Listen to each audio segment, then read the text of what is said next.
All right. Welcome, everybody, to another exciting, thrilling, and utterly depressing episode of Cowboys Overtime here on StarTelegram.com. I'm Fort Worth Star Telegram columnist Mac Engel. Forgot about the title. It's my good friend, Mr. Clarence E. Hill Jr., who had a rough weekend this weekend. Clarence, let's get into it right now before we go down to the carnage of what happened at Fair Park on Saturday. Let's go what happened on Sunday night in Santa Clara, California. Easily the most depressing regular season Cowboys loss in more than a decade.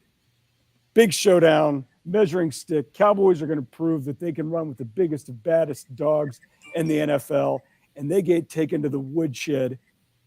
Super frauds, as you called them, they lose to the 49ers 42-10. And I got to tell you, it wasn't even that close. Clarence, the last time I can remember a regular season loss this depressing was Wade Phillips' last game as the head coach, which was also on a Sunday night. Mike McCarthy happened to be the coach on the other team that night when the Cowboys got run out of the building in Green Bay. Jerry Jones fired Wade Phillips the next day. He's not going to fire Mike McCarthy. Can you remember a game between then and now, 2010, and now as bad as that one was on Sunday night in Santa Clara? There were some bad losses. You're missing the whole Jason Garrett era. There were some bad losses. No, but I can't remember nothing. I mean, I know, but I couldn't remember. There was one in New Orleans that was pretty bad. Also, there was one in the season ended in Philadelphia when Romo said, "And this was, No, that was Wade. That was a Wade game. No, wasn't it? I don't know. Maybe it was. They run together. Don't they? Listen. I've seen this movie before countless times on replay. I've been covering this team since 1997, and I've seen this movie before.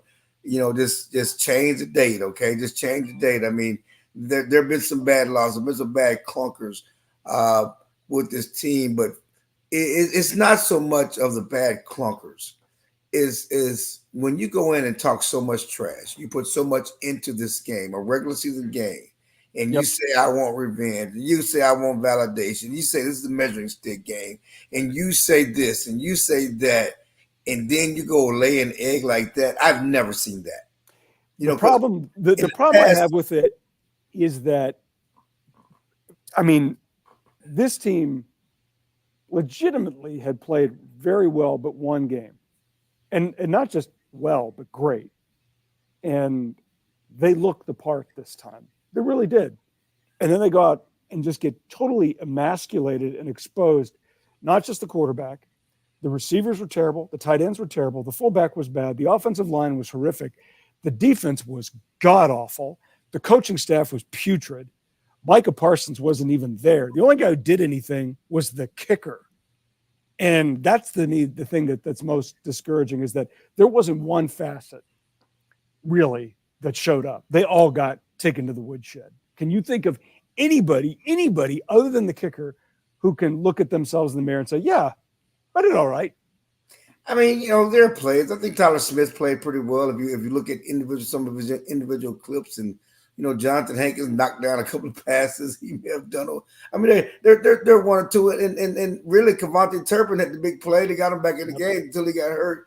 But this was a total team loss. There's no question about that. Micah Parsons, it's and I like Micah. I really like. I think he's special. I know. But he told the kids to get off social media. He needs to get off social media. I mean, he just straight after the game. Oh, now he's over there mad at Kittle. Greg Kittle had an F Dallas shirt on after the game. Why you mad after the game? Y'all didn't cover him during the game when he was on the field for 4 quarters and was wide open the whole game. Now it's personal. Now if we see him again, and I don't know if you saw this or not. Sometimes you done that with him. You don't get if you're in that game and you're Dallas. No one gets to say anything. Nobody. The only thing that they can say is they kicked our rear end, and we hope we get them again. Which, if I'm a Cowboys player, I don't know if I really want them again. But that's what you say because you've got to believe it. The other thing, too, I don't know if you saw this. I'm sure you did. After the game, players exchange jerseys and take pictures. That wasn't the game to do that. And there's a picture of Micah Parsons doing a jersey exchange with 49ers running back Christian McCaffrey. I'm like, yeah, not this one. If it's 13-10 or 23-20, okay, but 42-10, Not a good look. It's just a mindset that they can put a loss behind them so quickly to go get a jersey signed, for the photo op, and it was a photo op because somebody could have went to change it in the locker room. You didn't have to do it on the field. You could have done all of that, or you could have called them the next day. I mean, it's not like Chris McCaffrey was not going to give you a jersey. Right. To do it then. It's almost like, the Greek Freak said something, this offseason about he doesn't like working out with fellow NBA players because he wants to hate them. And he doesn't want to be buddy with them. And that's that old school mindset. I mean, they didn't do that in the past. And there are a lot of old school players, former Cowboys, who are very upset with Michael on social media because they didn't think that was the time and place, and it wasn't the time and place. Then the next day, you're going to get mad at Greg Kittle for saying, have an F Dallas shirt on. Should have been mad on the field. Should have been mad during the game. There were plays that were, again, and we'll get into it. Everybody's ready to kick the quarterback's butt, and he had 3 interceptions. But it was 28-10 before Dak melted down. The defense did not cover anybody. It was his first interception came after it was 28-10. They were bad. I mean, they were bad on both sides of the ball. They were, and they were bad from both sides of the ball from kickoff. They were. I mean, there wasn't. I know Dak didn't melt down until they were down 28-10. He wasn't good to start the game. And no, I'm talking about the interception. The broad. Oh yeah. Because Mike McCarthy tried to suggest yesterday that the turnovers were the difference of the game. Come on, Mike. The game was over before the game was done. Yeah, the game was done at half. I mean, at halftime. Yeah, they weren't doing anything. Offense, the game was over before the turnovers started happening. So let's go to this.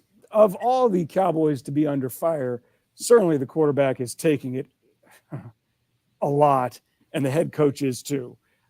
Dak Prescott and Mike McCarthy together now are 0-3 against San Francisco in their last 3 games. The first one was the 21 wild card game. The second one was the 22 divisional round. And then the other one, obviously, is Sunday night in Santa Clara. Dak Prescott has completed 50% of his passes, 57% of his passes in these 3 losses for 613 yards, 3 touchdowns, and 6 interceptions. He has been totally outplayed by Brock Purdy and Jimmy Garoppolo. Clarence, he wanted this one bad. And I think anybody who likes the guy is somewhat sympathetic, but he was bad. They were all bad. And Jerry Jones went on the radio show this morning. He supported him, said this is the guy who can get us to the Super Bowl because this is what Jerry does. Mike McCarthy's play calling, everything about it was awful. He got exposed by Kyle Shanahan. Dan Quinn had a bad game. They were all awful. It's only October 10th. You've got 3 more months. Where do they go from here? Because it's not like they're not going to cancel the season. They were terrible. They're not going to start over, but it is time to have some high sensitivity about the future, because if they don't get this turned around, you're talking about Tony Pollard's contract, you're talking about Mike McCarthy's status, you're talking about Dak Prescott's contract. One reason why CeeDee Lamb is unhappy, he's up for a $30 million contract. He hasn't gotten paid yet. He hasn't gotten paid yet. So, a lot is on the line. This is a referendum on this new Texas Coast offense. What we've seen so far, what you put in also, you fired Kellen Moore. Not that Kellen Moore was good against the 49ers because they only scored 12 points last year against the 49ers. So, and 17 the year before, 16 the year before. So it's not like Kellen Moore's offense was the answer to the 49ers. But you made all these changes in the offseason. You changed the offense, and it's a Texas Coast offense. You got all this stuff, and it's been a disappointment. It's been a disappointment. You look at and see all the things that they're doing in Miami and with all the motion you saw what Shanahan does, just what a modern offense looks like. And the Cowboys offense looked awful. And certainly Dak is a byproduct of that. But this is what Mike McCarthy put in place. So right now they're doing at the hip, but they have to get better. They have to find answers in this offense because there weren't none Sunday night. No, they were terrible. And I know, when you play a game like that, and Mike McCarthy was good after the game on Monday saying, this is not a game where you burn the tape. This is a game that you go watch it and see where you can get better. And Clarence, there's some individual performances. You mentioned Tyler Smith. Tyler Smith is going to be really good for a long time. What 49ers offensive tackle Trent Williams did to the Cowboys, and specifically Micah Parsons and Leighton Vander Esch and everybody else, was really impressive. But I got to tell you, watching Michael Gallup was depressing. He was bad. They had high hopes for him, but he has not really developed or found his stride. the way he looked like the player he was developing into before he tore up his knee against the Cardinals 2 seasons ago. I mean, they were all terrible. And I know, we bemoaned the loss of Amari Cooper, justifiably so. They traded for Brandon Cooks. I don't even know if they know how to use him. He's a great pro. He clearly still has some juice in his legs. He's had 11 catches this season or something? It's nothing. They don't even know what to do with him. And needless to say, CeeDee Lamb's upset. Mike McCarthy addressed that yesterday. He wants him to be upset. But, I mean, this game just exposes and tells so many truths about the highest level of the NFL, and the Cowboys just aren't a part of it. One guy who you mentioned who left is now with their next opponent, the Los Angeles Chargers. Coincidentally, this will be the Kellen Moore revenge game. The Cowboys play the Chargers on Monday night in Los Angeles. The Chargers are 2-2. Kellen does have the benefit of having maybe one of the best young passers in the game in Justin Herbert. But Clarence, we made such a big deal out of this offense to that offense. How much time realistically should we give this offense under the Texas Toast offense time before we have an idea of what they're really going to be versus what they were under Kellen Moore? I mean, you're 5 games in the season. You're still a work in progress. Certainly, you have this last week was the first time you had your starting offensive line there, but and so they're going to take a while to gel and get going. But of course, we know them that they could be out any minute. They could be hurt again. So this is what you get. But listen, time waits for no one. And this season was already a urgent situation for the quarterback, for the coach, for many of the players. So, they have to get it done. And you're facing the Kellen Moore team. Mike McCarthy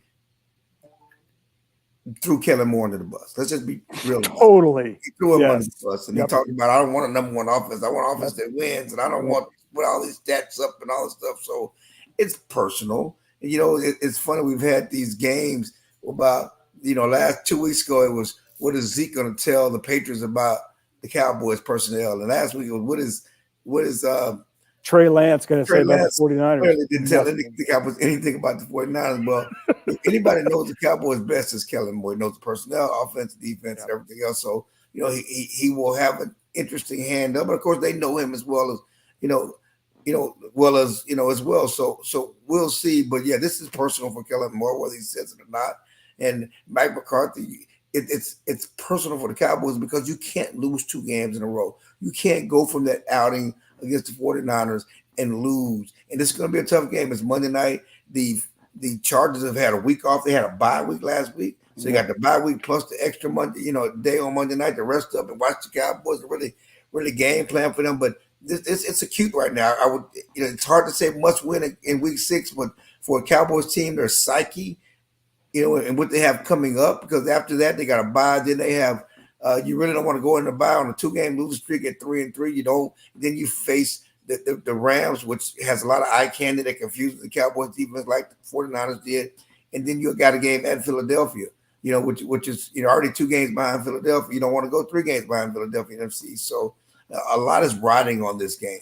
Clarence, did we make – and I'm always a little leery of getting too excited about coordinator changes because I think obviously there's some difference. We saw it Sunday night. What Kyle Shanahan – There's a big difference. Coordinators can make it whole. I mean, look what's going on in Miami. I mean, what Mike McDaniel was doing. And he's also got talent. It's not like he's got a bunch of bums running around. They went and got the talent. They went and got the talent. Yeah, they did. But I think sometimes we put too much stock into Kellen Moore, some idiot bum who can't do anything, and McCarthy and Brian Schottenheimer are geniuses. I think you get to a certain strata, and they're all pretty good, and some are obviously better than others. Belichick as a defensive coordinator for a long time was as good as there was. I mean, and we've had other guys, and certainly what Shanahan has done in San Francisco right now.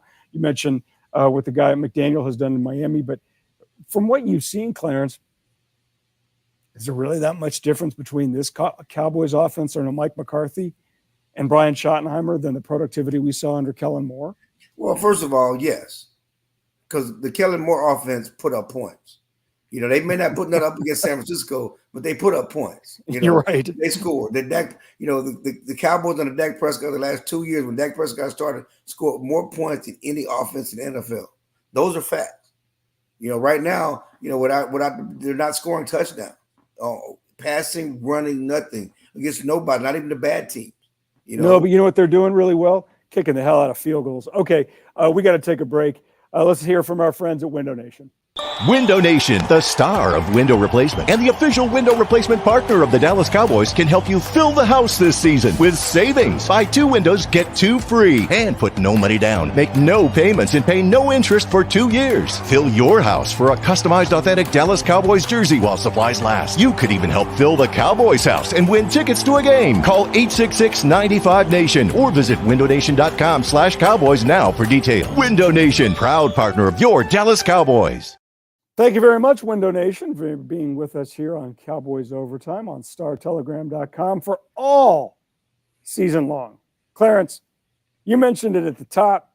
We got to get into it now. The Dallas Cowboys' best defensive player and the NFC's Defensive Player of the Month, Micah Parsons, did absolutely nothing against the 49ers. Maybe that was a unity thing. He wanted to make sure he was aligned with the rest of his teammates, who did absolutely jack zero against the 49ers. But, Clarence, you watched that game, and I don't know if you had a chance to really – I mean, sometimes it could be harder from the press box. The 49ers put it on him. They were hitting him multiple times every play, and they decided if anybody's going to beat us, it ain't going to be number 11. So that left it up to Dorrance Armstrong, Fowler, Leighton Vander Esch, Tank Lawrence, all these other guys, and none of them did anything. Jaron Kearse, none of them did anything. Did the 49ers just give every other team the blueprint of how to move the ball against Dallas, and that is account for number 11 with multiple guys on every single play? I mean, first of all, everybody don't have the 49ers talent. But I would say that talking to 49ers, they copied some things that Arizona did with their offensive line and how they had success with running the game and getting guys on the move. But, I mean, we can't sit here every week and talk about the attention Micah's getting. That comes with the dinner. You want to be the best defensive player in the league. You want to be, all of that. That's part of it. They're the Cowboys are giving Bosa attention, and T.J. Watt is getting attention in Pittsburgh, and so that comes with it, but you still have to find a way to make plays. Those guys are making plays. They also, I think, have better players around them, which is people you listed those names, and outside of DeMarcus Lawrence, that's not a difference-making name, in that list of Cowboys, who are being asked to make plays. They're nice players, but they're not difference makers, No, and I think that was the depressing part about Sunday night's game, Clarence, is that we saw a defense, we were sitting there telling how great. And if you look at statistically what the Cowboys did defensively in 3 of the first 4 games, they gave up 13 points in 3 games combined. That's really, really good. And anybody would say, well, that defense is really good. Well, then they play the 49ers, and we saw a difference between Bosa and Fred Warner. Those 2 guys can wreck a lot of things for an offense. And the Cowboys, they don't have that combination. They're pretty good. They're good, but it's not like Fred Warner. Fred Warner is a machine. People don't.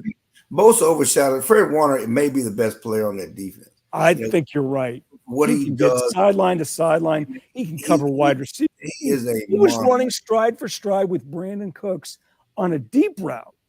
He's a monster. And the Cowboys, you look at their defense, and again, and I know Leighton got hurt. Even before Leighton got hurt, though, the Cowboys didn't have any special talent at linebacker. Nope. Michael's an edge rusher now. Let's be honest about that. And he's more of a defensive line than linebacker. And the high end talent is not the same. They play good team defense and they get after the ball and all that other stuff. But and the safeties were a disappointment. The safeties were a disappointment in that game, and they put so much stock in those safeties. And that was some of their work. Those the tight end being wide open. That's the safeties guy. You mentioned Leighton Vander Esch. You wrote it yesterday in the Star Telegram. They're going to put him on injured reserve with an injured neck again. This one hits a little bit closer to home to me because I had the same issue as I had spinal stenosis. I had neck surgery. I had fusion surgery. It's not a lot of fun. I ain't a pro athlete. I'm twice his age. I got to tell you, I know he wants to play. I know he's going to play. Clarence, is there any thought at all that maybe this is the end of his career? I mean, I think that there's no question it's career threatening. This is injury that ended Michael Irvin's career. I mean, a number of guys who injured and had to stop playing football because of his injury. Certainly is going to, they're right now they're talking about putting them on a 4 or 5 week, IR and see how it goes. But, we'll see. They got to get more information, got to do more tests, because, when he had the surgery, when he came back, one reason why they signed him to these 1 year deals and 2 year deals, because they're not going to sign him to a long-term deal because there are questions about his health, questions about his ability to play long-term. And so that's always been on the table when he started having these neck injuries. Certainly when he had the neck fusion surgery a couple of years ago, it was always a matter of, well, how long can he play? How long is going to go? And so that's back on the table. It's too bad. I feel bad for him. It's a scary thing to go through. And like I said, it's not apples to apples, but it's no joke. A spinal cord is a very, you don't want to screw around with the spinal cord. Okay, let's go to some good news. Clarence, I don't know if you know this, but Arlington does have a winner. And I'm not just talking about the XFL's Arlington Renegades. The Texas Rangers now are unbelievably that much closer to going to the American League Championship Series. Maybe the streakiest team in baseball. They sweep the Tampa Bay Rays in the wild card round, best of 3, on the road at Tampa. Then they go on the road at Baltimore, which was the best team in the American League by wins. They go on the road to Baltimore, and they win the first 2 games of that best of 5 series. That best of 5 series now comes here to Arlington at Globe Life Mall, where game 3 is tonight at 7 o'clock. This, like I said, this is a streaky team. And when they've been hot because their lineup is loaded. Do you trust it? Do you think what we're seeing, and now they're odds makers that put the Rangers as the best odds to win the World Series? I know you're covering the Cowboys, busy covering the Cowboys. Do you believe it? Do you think we might have a World Series winner? I mean, let's get to the World Series. Let's get to that showdown against the Astros and the championship series. That would be great. Let's get there first. But this is fun, and the Rangers are letting everybody know. You worried about our bullpen? Well, hey, we're going to have 5-run leads. You don't have to worry about the bullpen when you got 5-run leads. I'm telling you, if you can build. Don't worry about the bullpen, honey. You've been around. You lived here forever. This lineup, 1 through 9, it might be the best lineup in the history of the club. Really, better than those Bash Brothers lineup. Maybe. I mean, those Juan Gonzalez, Palmeiro. Yeah, the problem was there was they were good ones. No, they were great, but there was usually a dip in 7, 8, or 9, and in this lineup, there's really not a dip. Now, Adolis Garcia is a streaky hitter. He's a power hitter, so he's streaky. But that lineup, the infield lineup, is impossible to go through. And I'm not just talking first, second, third, short. I'm throwing in the catcher too. This is a really hard lineup to get through. And the fact that they've got outfielders now and Tavares and Evan Carter, they're going to catch up to Evan Carter eventually. But the fact that they've got those guys going right now, there's not an out in that lineup where you're like, okay, there's some wiggle room. There's no wiggle room with that lineup. But you go back to the bullpen, the pitching, just enjoy it now. And if they get to Houston, that would be fantastic. Now, Houston's got to get past Minnesota, and that series tied 1-1. Game 3 is today. But if for some reason the baseball gods look down on us favorably, Houston, Texas. We want more. We want more. Of course we want more. Okay, speaking of you want more, I think you're going to get it. Transition. I want to go to this. One of my good friends said this to me last week. If Texas beats Oklahoma, when the college football playoff rankings come out, Texas will be number 1 team in the nation. If we bet $50 on that, I Venmo check. No. We bet if. That's you're the missing weakest out. There was always a qualifier. Heard. You don't even know what you're reading. Reading and comprehension. No wonder.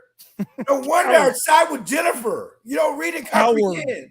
Coward. Okay, so on Saturday at Fair Park, the team that I was convinced Texas was going to roll Oklahoma, they didn't, because I don't know why. So now what Clarence wants, and I think he's going to get it, is a Texas OU rematch at Jerry World in the Big 12 championship game.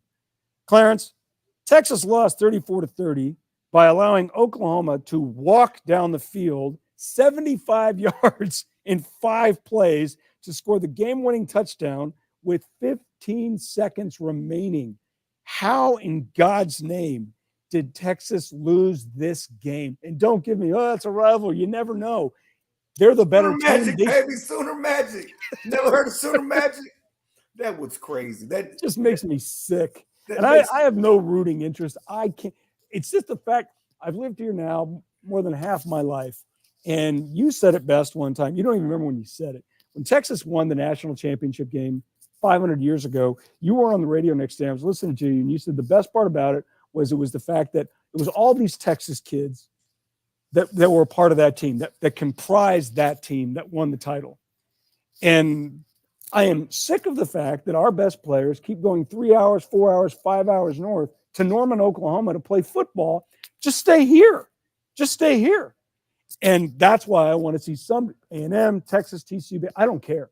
Somebody from Texas to do it. And that's what makes these losses to me more painful. Clarence, if they played again, would the outcome be any different? Oh yeah, I mean, if you watch the game, Texas was the better team, and I think that when Texas finally took the lead after having 3 turnovers, the quarterback had 2 interceptions and a fumble. It was unconscionable. The fumble, you had the 3 turnovers, and then you go down and you take the lead.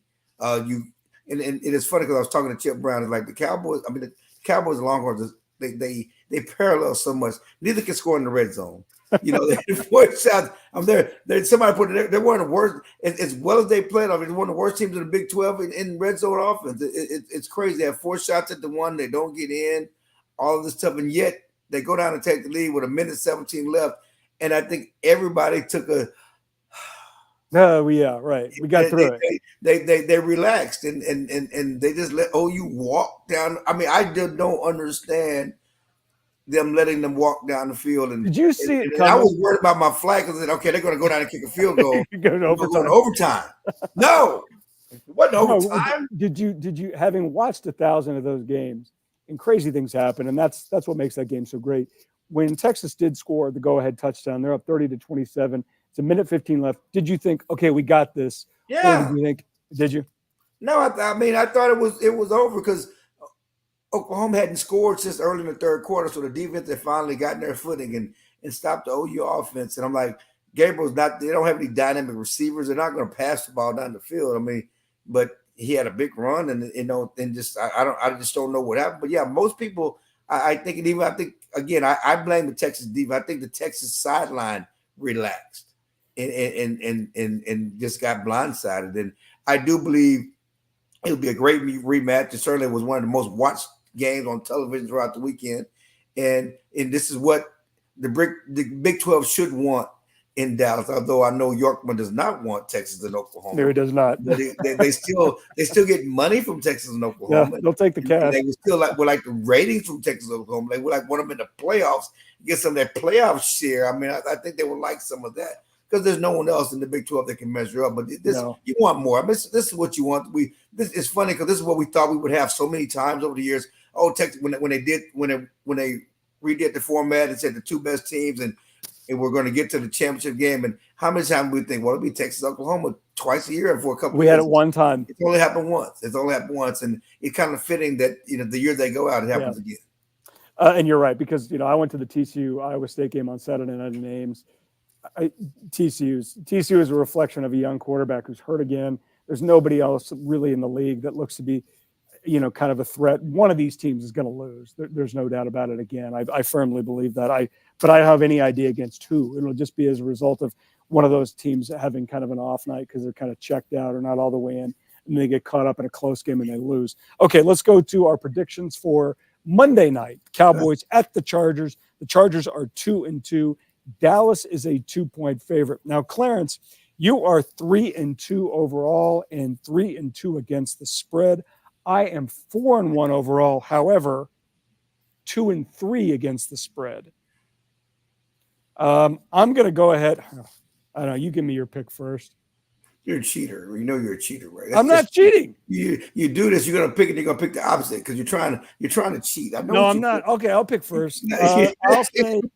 I know you're a cheater. Give me the Cowboys. Oh, God, give me the Cowboys both. Give me the Cowboys straight up. Give me the Cowboys straight up. Dallas is a 2-point favorite. Give me Dallas to win and Dallas to cover. I'm gonna copy you. Copy that. You want them both? Yeah. Okay. All right. Again, this is a good reason why neither one of us should ever be betting on football. Listen, if they don't win this game, I'm never picking them again. So I just want to let you know. Remember, our fearless producer, Kenny Bolden, did send us a message. This is recorded. That's why I went back and I watched. I was like, I think he bet me $50. No, I said if they win. That's such a cowardly way. But you told me they were going to win. That was the bet. You told me they were going to win.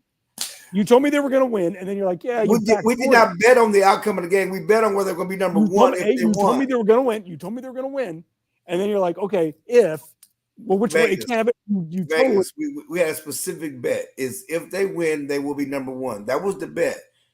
A separate conversation. Told me they were going to win. I thought they were going to win. But those was not the same bet. It's awful. I love how you backdoored your way out of giving your friend the reading comprehension. I just think you're reading, listening comprehension. It's listening comprehension. Okay. Cowboys at the Chargers on Monday night. Can the Cowboys save their season? I have no idea. TCU hosts BYU in the game that nobody cares about anymore. All right. For all your Cowboys coverage needs, please be sure to check us out on StarTelegram.com. Rangers, Orioles today in Game 3, Game 4, if necessary, tomorrow. See you next week.